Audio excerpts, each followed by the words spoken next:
केवल मात्र पैसों से ही आदमी धनवान नहीं होता है साहब। असली धनवान वो है जिसके पास एक अच्छी सोच है, कुछ परोपकार करने की भावना है, मधुर व्यवहार है और सुंदर विचार है। वो है जो असली धनवान है। नमस्कार, जय हिंद। मैं हूँ आपका दोस्त कवि आदि गणेश। प्रारंभ करते हैं। हिंदी साहित्य इतिहास की जो प्रश्नोत्तरी श्रृंखला प्रारंभ कर रखी है, उसका टेस्ट वीडियो 62। इससे पूर्व कि आपने 61 वीडियो नहीं देखे तो हिंदी साहित्य इतिहास प्रश्नोत्तरी नाम से प्लेलिस्ट बनी हुई है, उसमें जाकर आप है जो देख सकते हैं। टेलीग्राम चैनल ज्वाइन कर लो आप। कवि आदि गणेश हिंदी नाम से अपना टेलीग्राम चैनल है, जिस पर 8600 से अधिक लोग हैं जो जुड़े हुए हैं। यहाँ पर भी मैं सवाल सूचना वगैरह है जो डालता रहता हूँ। ठीक है, प्रारंभ करते हैं। पहला सवाल है, आसान है लेकिन हम सरल से कठिन की ओर बढ़ते चलेंगे। और ये सवाल जो है आधुनिक काल के प्रारंभ हो चुके हैं और आधुनिक काल में ही भारतेंदु वाला क्रम है जो अभी चल रहा है अपना। हिंदी साहित्य के इतिहासकारों ने 1850 ईस्वी से 1900 ईस्वी के काल जो रहा, इसको किस नाम से अभिहित किया उन्होंने? द्विवेदी युग, भारतेंदु युग, शुक्ल युग या फिर छायावादी युग? तो 1850 से 1900 तक का जो इस दौरान की जो समयावधि रही, उसको किस नाम से अभिहित किया?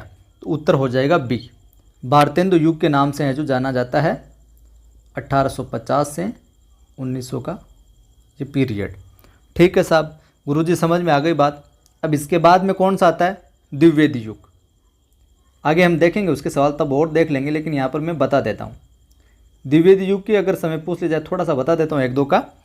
तो ये आता है अपने 1900 से 1918 के बीच आ जाएगा।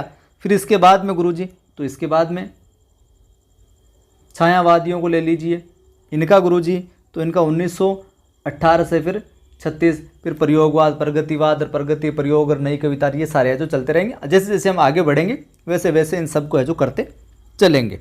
ठीक है, और भारतेंदु हरिश्चंद्र जी के नाम पर इस युग का है जो नामकरण हुआ था। ठीक है बात।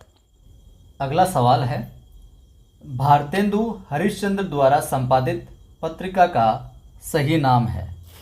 भारतेंदु हरिश्चंद्र द्वारा संपादित पत्रिका का सही नाम है बाला बोधिनी, बाल प्रबोध, बाला प्रबोधिनी या फिर बाल विनोद?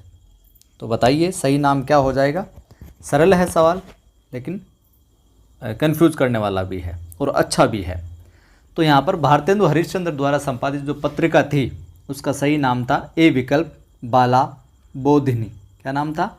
बाला बोधिनी। और इनकी और पत्रिकाओं में देखते हैं तो इन्होंने 1868 में, कब? 1868 ईस्वी में कवि वचन सुधा, कवि वचन 1868 में कवि वचन सुधा, और वहीं 1873 ईस्वी में हरिश्चंद्र मैगजीन। क्या? Harishchandra magazine, Harishchandra magazine. और वहीं 1874 में, इस समय मिलता है 1874 में बाला बोधिनी पत्रिका है जो निकाली थी, बाला बोधिनी, जिसका हमने अभी जिक्र किया है। ठीक। अगला सवाल, निम्नलिखित साहित्यकारों में से सबसे कम आयु किसकी रही? सबसे कम उम्र कौन जीवित रहे, यूं कह सकते हैं आप। भारतेंदु हरिश्चंद्र, जयशंकर प्रसाद, गजानन माधव मुक्तिबोध या फिर प्रेमचंद? तो बताइए, प्रसाद, माधव, प्रेमचंद या फिर भारतेंदु हरिश्चंद्र? उत्तर हो जाएगा क्या? डी, हरिश्चंद्र साहब है जो यही अपने सबसे कम आयु के है जो रहे। अब कैसे गुरुजी बताओ, समझ में नहीं आया? तो देखिए, भारतेंदु हरिश्चंद्र का आप जन्म वर्ष देखें और मृत्यु वर्ष देखें तो वो था 1850 से 1885। कितना था, 1850 से 1885 ईस्वी। कितने हो गए, 35 हो गए ना। अब देख लो प्रेमचंद साहब की बात करें, 1880 से 1936, 1880 से 1936, तो 20 तो ये हो गए और 36 ये हो गए, 30 20 50, कितने हो गए 56 वर्ष, ये 35। फिर मुक्तिबोध साहब जो हैं, मुक्तिबोध साहब का 1917 जन्म और 1964, तो ये कितने हो गए अपने, इनका हो जाएगा अपने 47। ठीक है। फिर कौन बचे, प्रसाद का जन्म की बात करें हम तो 1889 और देहांत की बात करें प्रसाद 1937 मिलता है हमें देखने को, तो इनका हो जाएगा कितना, 48, प्रसाद महोदय का 48। ठीक है। तो देख लीजिए सबसे कम उम्र 35, 47, 48, 56, तो सबसे कम उम्र किनकी रही, भारतेंदु हरिश्चंद्र साहब की। सवाल है, बद्री नारायण चौधरी प्रेमघन उर्दू में किस नाम से कविता लिखते थे, नियाज, अब्र, रसा, आफताब, माफ़ कीजिएगा, तो उत्तर हो जाएगा क्या, बी, अब्र के नाम से, उर्दू में अब्र नाम से है जो लिखते थे। नियाज और रसा नाम से कौन लिखते थे वो आप कमेंट करके बताना। अब हम बात करें प्रेम जो चौधरी साहब हैं, बद्रीनारायण चौधरी साहब, इनकी रचनाओं की बात करें तो यहाँ देखिए आप, इनकी रचनाएं मिलती है अपने जीर्ण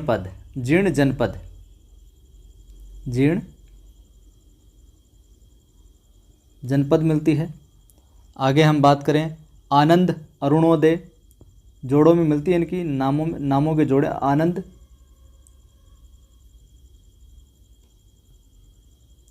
आनंद अरुणोदय, हार्दिक, हर्षादर्श, बहुत बार पूछी जाती है इनकी रचनाएं,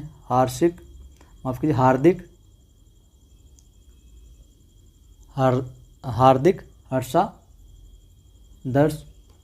और बात करें मयंक महिमा, ज़रूर याद कर लीजिएगा इनकी रचनाओं को, मयंक महिमा, और लालित्य लहरी,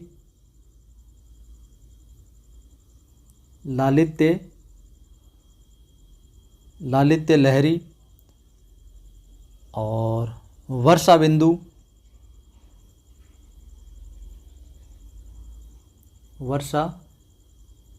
बिंदु। और बात करें तो अलौकिक लीला,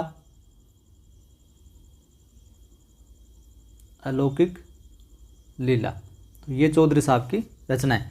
जीर्ण जनपद, आनंद अरुणोदय, हार्दिक, हर्षादर्श, मयंक महिमा, लालित्य लहरी, वर्षा बिंदु और अलौकिक लीला। ठीक है बात। चलो अगला सवाल, भारतेंदु के हिंदी योगदान का स्वरूप है, भारतेंदु का हिंदी के अंदर किस रूप में योगदान है जो रहा। स्वयं रचनाएं लिखकर इन्होंने योगदान दिया, समाचार पत्र निकाल कर योगदान दिया, भारतेंदु मंडल का गठन करके योगदान दिया, या फिर ये सभी साधनों के माध्यम से हिंदी के अंदर इनका योगदान है जो रहा है। तो उत्तर हो जाएगा डी, इन सभी तरीक़ों से हिंदी के अंदर इन्होंने विशेष भूमिका है जो अदा की थी। और भारतेंदु युग को किस नाम से जाना जाता है, पुनर्जागरण काल। क्या नाम, पुनर्जागरण काल। चलो अगला सवाल है, ध्यान से पढ़िएगा, ध्यान से सुनिएगा। भारतेंदु हरिश्चंद्र से संबंधित कौन सा कथन सही नहीं है। 3 कथन सही होंगे भारतेंदु साहब से संबंधित, एक कथन गलत होगा। तो पढ़ते हैं हम। वे नवयुग के, वे कौन, हरिश्चंद्र साहब, वे नवयुग के अग्रदूत और हिंदी साहित्य में आधुनिकता के जन्मदाता थे। उन्होंने भारतीय जीवन की समस्त बुराइयों की निंदा कर उसे स्वस्थ एवं प्रशस्त बनाने की चेष्टा की। गद्य और पद्य दोनों में उन्होंने खड़ी बोली हिंदी का ही व्यवहार किया। उन्होंने देश भक्ति के साथ साथ राजभक्ति को भी अपने काव्य का वर्ण विषय जो बनाया। तो कौन सा कथन गलत है, कौन सा कथन सही नहीं है, बताओ। उत्तर हो जाएगा सी। ये यहाँ पर गलत है विकल्प। वे नवयुग के अग्रदूत और हिंदी साहित्य में आधुनिकता के जन्मदाता माने जाते हैं, ठीक है बात। उन्होंने भारतीय जीवन की समस्त जो बुराइयां होती हैं उनकी निंदा कर उसे स्वस्थ और प्रशस्त बनाने की प्रयास भी किया, चेष्टा भी की। देशभक्ति के साथ राजभक्ति को भी अपना काव्य का वर्ण्य विषय बनाया। अब जो तीसरा विकल्प इसमें क्या लिखा है, गद्य और पद्य दोनों में उन्होंने खड़ी बोली हिंदी का व्यवहार किया, तो ये बात ठीक नहीं है। इन्होंने क्या किया, हरिश्चंद्र साहब ने गद्य में तो खड़ी बोली का किया प्रयोग, यहाँ लिख देता हूँ मैं, गद्य के अंदर तो क्या किया, खड़ी बोली का प्रयोग किया, ये तो मामला ठीक है यहाँ पर। लेकिन जो अपने पद्य है, पद्य के अंदर या यूँ कहें कि कविता के अंदर, कविता इन्होंने ब्रज भाषा में है जो लिख रहे थे, किसमें, ब्रज में, ये नहीं कह सकते दोनों के अंदर ये प्रयोग किया। तो गद्य में तो खड़ी बोली का प्रयोग कर रहे थे ये, और कविता के अंदर ब्रज भाषा में है जो प्रयोग कर रहे, या ब्रज भाषा में है जो लिख रहे थे कविता या पद्य, ठीक। सवाल है, यह आँख बड़ी बला है, इसका आना जाना उठना बैठना सब बुरा है, यह किसने लिखा? पंडित बद्रीनारायण चौधरी, बालकृष्ण भट्ट, प्रताप नारायण मिश्र या फिर लाला श्रीनिवास दास। तो किनका कथन है? उत्तर हो जाएगा बालकृष्ण भट्ट साहब। बी विकल्प यहाँ पर ठीक हो जाएगा, भट्ट साहब। आसान सवाल है, बहुत बार पूछा गया है। निज भाषा उन्नति अहे, सब उन्नति को मूल, और बिनु निज भाषा ज्ञान के मिटत न हियो को सूल।